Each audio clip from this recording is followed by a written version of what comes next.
Elevator চ্যানেলে আমি তোমাদেরকে ওয়েলকাম জানাচ্ছি। এখন আমাদের বর্তমানে ম্যাকআউট ইউনিভার্সিটি থেকে যারা পড়ছে, মোটামুটি যারা ইন্টারমিডিয়েট সেমে চলে এসছে, তারা বুঝতে পারছে যে এই ইউনিভার্সিটিতে এখন পড়তে গেলে কতটা সিরিয়াসলি পড়তে হবে। এবং আমরা অনেক দিন আগেই এটা মানে আন্দাজ করেই নিয়েছিলাম যে এবারে কিন্তু পরীক্ষা ব্যবস্থা খুব স্ট্রিক্ট হচ্ছে, এবং সেই অনুযায়ী আমরা রেজাল্ট বেরোলেও বুঝতে পারছি যে পরীক্ষা ব্যবস্থাটা কতটা টাফ হয়ে গেছে।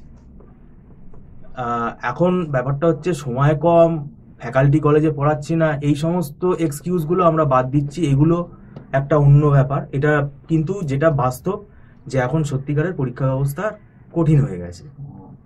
তো এই নিয়ে আজকে আমরা আলোচনা করব। আমাদের মধ্যে উপস্থিত আছেন মিস্টার সৌভিক দত্ত। নমস্কার, আপনাকে ওয়েলকাম জানাচ্ছি। ম্যাকআউট ইউনিভার্সিটির যে কোনো কোর্স, ইউজি, পিইউজি, পিজি লেভেলের যে কোর্সগুলোর এক্সাম হচ্ছে, ইনভিজিলেশন সিস্টেমটা তো স্ট্রিক্ট হয়েছে, এটা আরো কতটা স্ট্রিক্ট হওয়া দরকার বলে আপনার মনে হয়? আমি অনেকদিন আগে একবার বলেছিলাম আমার ব্যক্তিগত মত যে হোম সেন্টারটা ইমিডিয়েট তুলে দেওয়া দরকার, যতই স্ট্রিক্ট হোক। যদিও অনলাইন ইনভিজিলেশন হয়েছে, হোম সেন্টারটা immediate should be abandoned by ম্যাকআউট। এর আগে অনেকেই হয়তো চিঠি দিয়েছেন, এখনও যাই হোক ম্যাকআউট সিস্টেমটা বদলাননি। যেমন আপনি হয়তো ক্যালকাটা ইউনিভার্সিটির ব্যাপারটা আপনি যেমন দেখছেন, তাদের কিন্তু বেশিরভাগই যাচ্ছেন দেখুন অন্য কলেজে সিট পড়ছে, প্লাস যেমন অনলাইন ইনভিজিলেশন থাকছে সেরকম থাকছে। তো ম্যাকআউটে যদি পসিবলও না হয়, যেহেতু অনেক ম্যাকআউটের কলেজ ডিভিশন আছে, যে এরকম অন্য কলেজে ফেলা, সেক্ষেত্রে যেমন আইসিএসসি সিবিএসসির যেমন সিস্টেম আছে যে সেম হোম সেন্টারই হলো, অথচ বাইরে থেকে অন্য কলেজের ফ্যাকাল্টি এলো বা ইউনিভার্সিটির লোক এলো, সেটা হলেও হবে। যদি হোম সেন্টার নাও তুলতে পারে, আমি বলবো কি, ঠিক আছে তুমি তোমার হোম সেন্টারই এক্সাম দাও, কিন্তু ফ্যাকাল্টি শুড বি চেঞ্জ। কেউ মানে কলেজের ফ্যাকাল্টি কেউ থাকতে পারবেন না, আসবেন তারা বাইরে থেকে আসবেন। তো এই সিস্টেমটা যদি ম্যাকআউট চালু করতে পারে, এই সিস্টেমটা চালু করলে 100% কেন 200% ট্রান্সপারেন্সি হবে, এবং আপনি খুব সহজেই বোঝা যাবে যে সত্যিকারের কে পড়েছে এবং কে পড়েনি।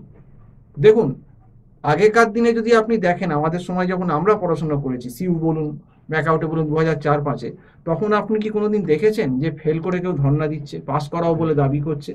কেউ কিন্তু দাবি করতো না।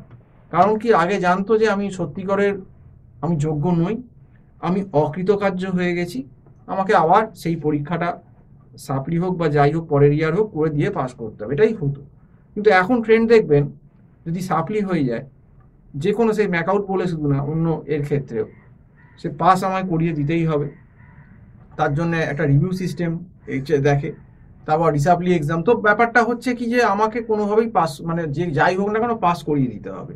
পাস না করলেই আন্দোলন, ধর্ণা, তারপর তো কলেজের পড়াশুনো হয় না, ইউনিভার্সিটি, সমস্ত এগুলো একটা বাহানা আছেই। হ্যাঁ, আমি মানছি যে কিছু কিছু ক্ষেত্রে ডেফিনেটলি ইউনিভার্সিটি কলেজের গাফিলতি আছে, হয়তো সেটা আমরা স্বীকার করেছি, এবং সেটা এদের সময় বলে না, সেটা আমাদের সময়ও ছিল। কলেজ ইউনিভার্সিটি কখনোই আপনাকে 100% তৈরি করে দেবে না। আপনি হয়তো সেখান থেকে 30-40% ব্যাকআপ পাবেন, বাকিটা আপনাকে নিজেকেই তৈরি করতে হবে।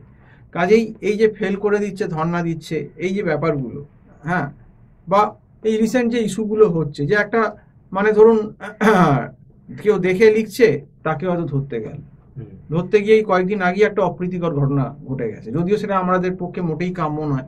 দেখবেন একজন স্টুডেন্ট ব্যাকআউটেই হয়েছে, সে নাকি, আমি একটা শোনা কথা, যেটা দেখলাম সোশ্যাল মিডিয়া বা খবরে দেখলাম, যে তাকে ধরেছে বলে অধ্যাপিকা নাকি ধরেছে, যেটা শুনলাম, সেই জন্য নাকি সে ঝাঁপ দিয়েছে। তো দেখুন, এইটা তো কোনো সলিউশন না। নিশ্চয়ই মৃত্যুটা খুবই দুঃখের, এটা কখনোই আমরা চাইবো না যে একটা স্টুডেন্টের এইভাবে ডেথ হোক, কিন্তু এটাও তো সত্যি যে দেখুন, আপনি যখন পরীক্ষা দিতে যাচ্ছেন, পরীক্ষা ব্যবস্থাটা মানেই তো আপনাকে না দেখেই পরীক্ষা দিতে হবে।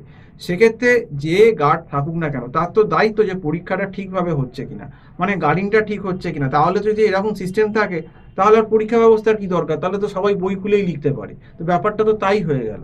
তো সেই জন্যই বলছি যে ম্যাকআউটের ইমিডিয়েট যেটা দরকার, নয় হোম সেন্টারটা হয়তো চেঞ্জ করতে পারবে না, কারণ ম্যাকআউটের অনেক স্ট্রিম, অনেক ডিভিশন আছে, সব কলেজ কাছাকাছিও নেই, কিন্তু এটা অ্যাটলিস্ট করতে পারে যে ডিপার্টমেন্টে পরীক্ষা হবে সেই ডিপার্টমেন্টের স্যার বা ম্যাডাম দিতে পারবেন না, অন্য বাইরে থেকে বা অন্য কোনো ফ্যাকাল্টি এসে গার্ড দেবেন। এইটা হলে কিন্তু, যদিও অনলাইন ইনভিজিলেশনটা অনেকটা শক্ত হয়েছে, এটা হলে কিন্তু ব্যাপারটা আরও কঠিন হয়ে যাবে ব্যাপারটা, এবং এতে ম্যাকআউটের মান বাড়বে, এবং ম্যাকআউটে কিন্তু একটা সত্যি করে জাজমেন্ট হবে যে কে পড়াশুনো করছে এবং কে পড়াশুনো করছে না।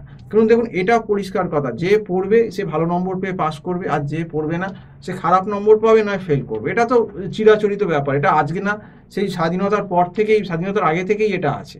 আপনি যদি দেখবেন, বিদ্যাসাগর মহাশয়ের একটি ছবি আমি দেখেছিলাম, পাহাড়ি সান্যাল অভিনয় করেছিল, সেটা দেখেছিলাম সত্যি ঘটনা, যে ইংরেজ সাহেব তাকে যে ছিল তাকে রিকোয়েস্ট করেছিলেন, সংস্কৃত কলেজে যখন জিজ্ঞেস করেছিলেন যে ইংরেজরা যারা ফেল করেছে যে তাদের একটু নাম্বার দেওয়া যায় কিনা, যে তারা তো একটু এখান থেকে চাকরি বাকরি করবে বলেই পড়াশুনো করতে এসেছেন।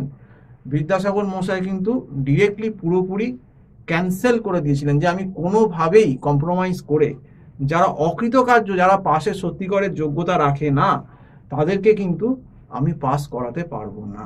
এবং শেষ পর্যন্ত কিন্তু বিদ্যাসাগর মহাশয়ের কাছে কিন্তু মাথা নত করতে বাধ্য হয়েছিলেন সেই ইংরেজরা। তো এইটাই হচ্ছে ব্যাপার, যে তুমি যদি যোগ্য না হও পাশের, তো সেক্ষেত্রে তোমার নম্বর তুমি ফেল করবে, আবার তোমাকে পরীক্ষা দিতে হবে, মানে তৈরি হয়ে। এবং যে সত্যিকারের ভালো করে পড়েছে বা পড়াশুনো করেছে, যোগ্য, সে পাস করবে। তাহলে যোগ্য আর অযোগ্যের একটা, মানে আমাদের রাজ্যে একটা ডিস্টিংশন বোঝা যাবে। নইলে দেখুন, যাচ্ছে টুকছে, এই সিএ পরীক্ষা দিল, এবং যে সিএ গুলোতেও কিন্তু পুরোপুরি এখন ট্রান্সপারেন্সি নেই। অনেক জায়গায় শুনি নম্বর নাকি দিয়ে দেয় এমনি। আর কলেজ আছে, ঠিক আছে, তুমি লিখে অ্যাসাইনমেন্ট একটা পাঠিয়ে দাও, ওতেই 30 লোকে 23-24 পেয়ে গেল। তো সেই জন্যই বলছি যে ট্রান্সপারেন্সির এখনো কিছু কিছু জায়গায় অভাব আছে, যদিও ম্যাকআউট অনেকটা, মানে যতটা পেরেছে কারেকশন করছে।